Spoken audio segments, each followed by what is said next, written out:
personal thank you to Reverend Pastor James David Manning for showing up, for his support. Thank you so much for being here. It means a great deal. Good afternoon. My name is Larry Sinclair.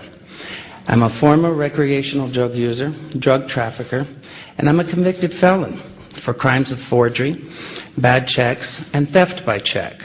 But I'm also an American citizen. I love this country, and I cannot stay silent regarding Barack Obama, knowing what I know.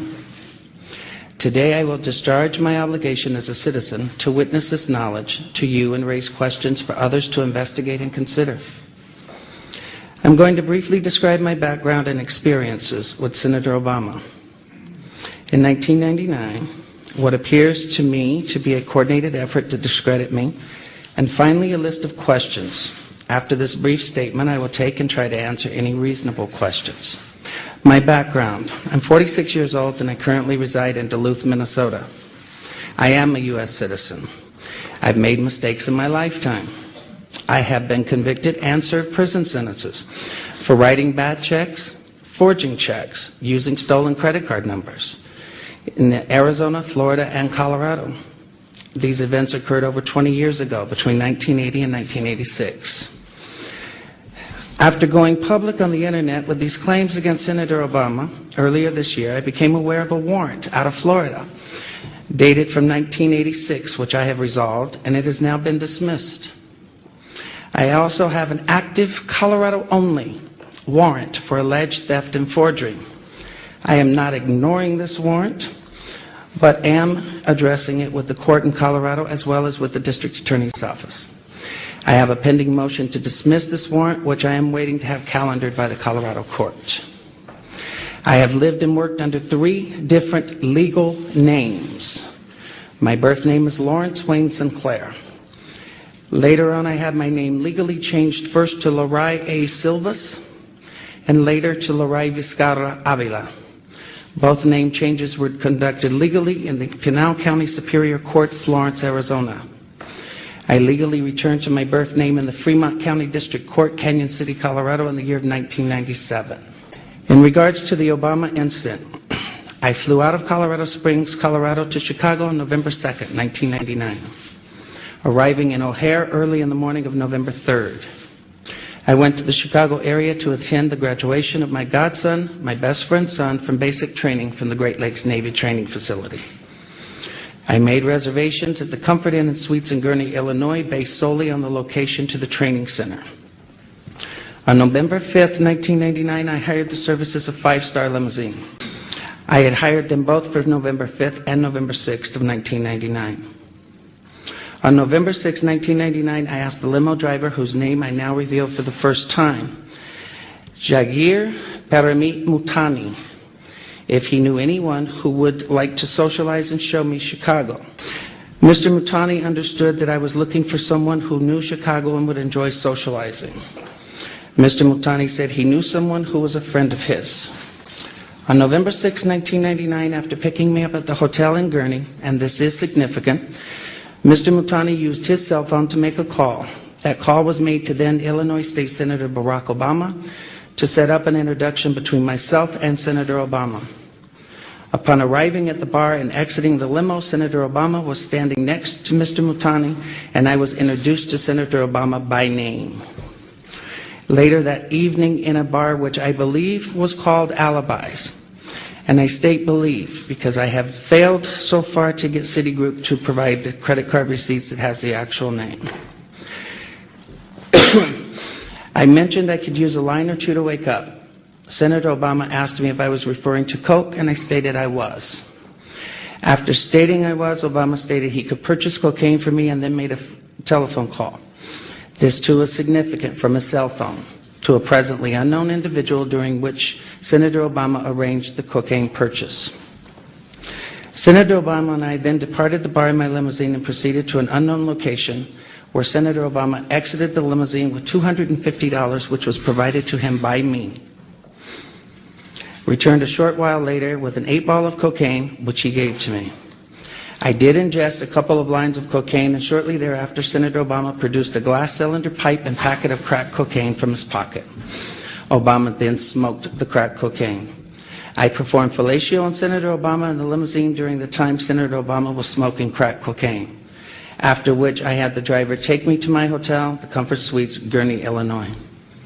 The following day, November 7th, 1999, Senator Obama appeared at my hotel room, unannounced, uninvited, where we again ingested cocaine and I again performed fellatio on Senator Obama. Significantly, both the driver's telephone call to Senator Obama and his call to the drug dealer should appear on the driver's and Senator Obama's cell phone billing statements.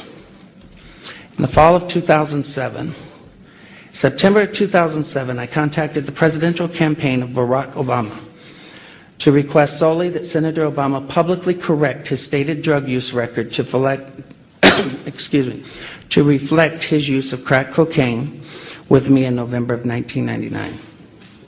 When I made the first contact, I left with the presidential campaign of Senator Obama a telephone number for the campaign to return my call.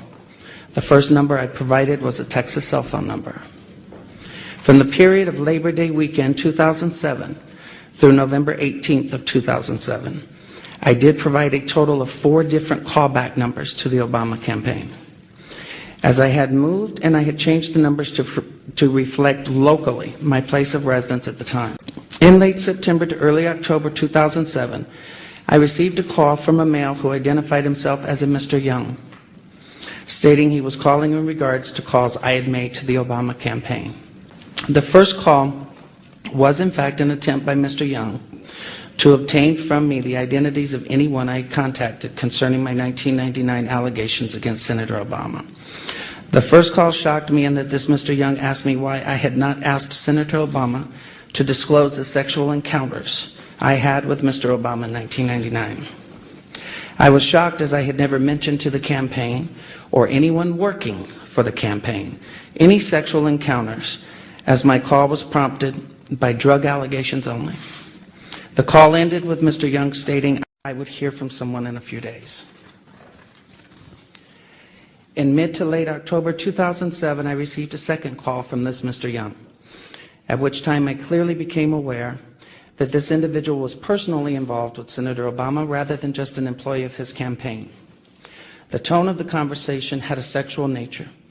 Mr. Young did not once advise me how he obtained my phone number, which by this time had now changed to a Delaware number.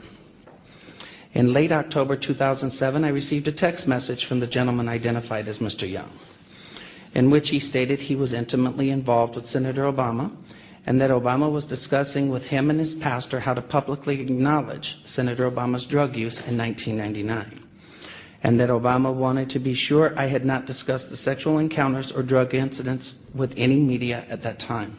In mid to late November 2007, in another text message from Mr. Young, he advised me that Senator Obama will publicly correct his statement as to the last time he used drugs, and I did not need to concern myself with publicly disclosing it myself. The last contact I had with Mr. Young was in early December 2007, when he made it clear to me that Senator Obama had no intentions of publicly acknowledging his 1999 use of crack cocaine, and that Mr. Young was in fact doing nothing more than milking information from me for Senator Obama's use. I later learned that A. Donald Young, the choir director of Reverend Wright's Trinity United Church of Christ, Obama's now former church, and who was openly homosexual, learned that he was murdered on December 23rd of 2007.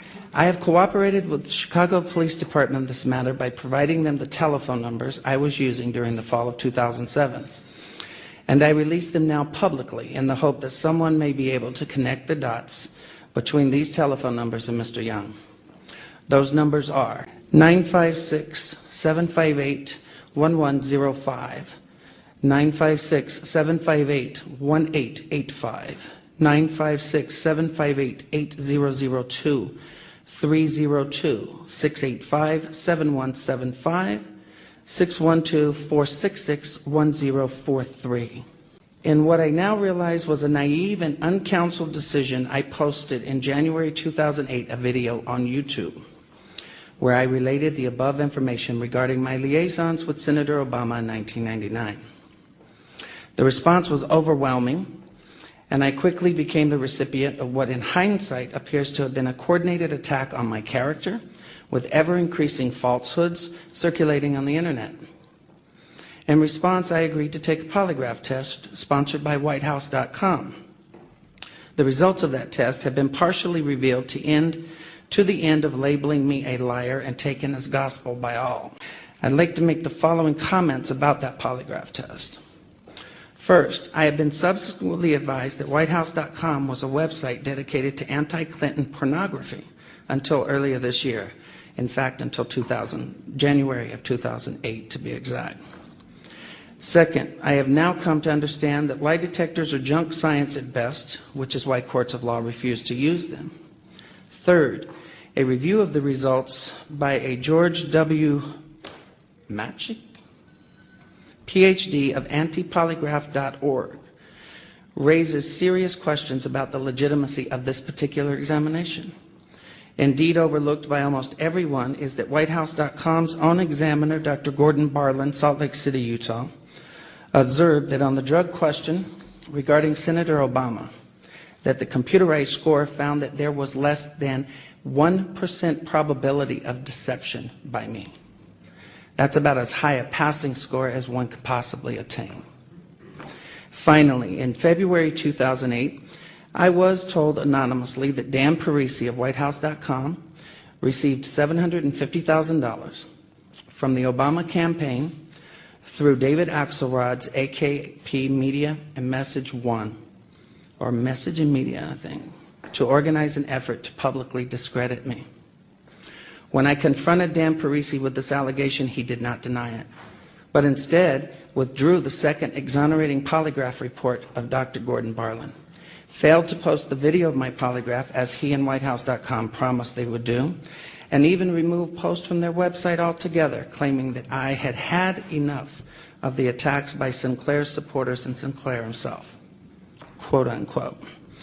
The polygraph results, as misrepresented, were immediately seized upon by the blogger community, and I became the subject of vicious lies about me. I was forced to file a lawsuit in an attempt to stop those lies about me that had been circulating. That lawsuit sought to obtain the proof of what I was saying about my contact with Senator Obama through subpoenas for the identities of the anonymous bloggers, so they could be linked to the Obama campaign and relevant records of the cell phone companies to prove the truth of my allegations. To date, though the lawsuit is now over 90 days old, Judge Henry Kennedy has refused to permit the suit to move forward so this evidence may be obtained. In conclusion, in sum, you can discredit my story, and then you can make your decision on who should be next President of the United States. The burden is now off of me, as I have told my story without the distortions that have been intentionally heaped on me, and what my lawyer tells me is an ad hominem attack. Shoot the messenger so you don't have to hear the message he is bringing. I'm now done. It's for others to find the corroborating evidence of my story by locating the limousine driver, Mr. Multani, by checking the telephone numbers related to Donald Young and Senator Obama. I leave you with these questions that I've asked of Senator Obama, but in which he, of course, refuses to answer. Who wants to be the next President of the United States? Has refused to answer. Number one, why won't Senator Obama provide his cell phone numbers and telephone records for all his personal and official cell phones held by him for the time period of no more than November 3rd through November 8th of 1999, when we met? Two, why won't Senator Obama provide his cell phone numbers and telephone records for all his personal and official cell phones held by Senator Obama for September 2007 through December 23rd of 2007, the murder of Donald Young?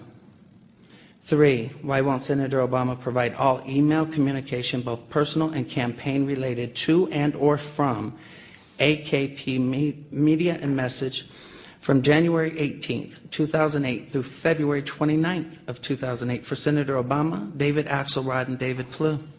Fourth, why won't Senator Obama provide proof of all payments made from AKP Media, Obama for America, David Axelrod, David Plouffe, and Senator Obama's accounts for the period of January 18th, 2008 through February 29th of 2008? On a website that we posted today, LarrySinclair.org, You will find the documents that I have referred to in the statement.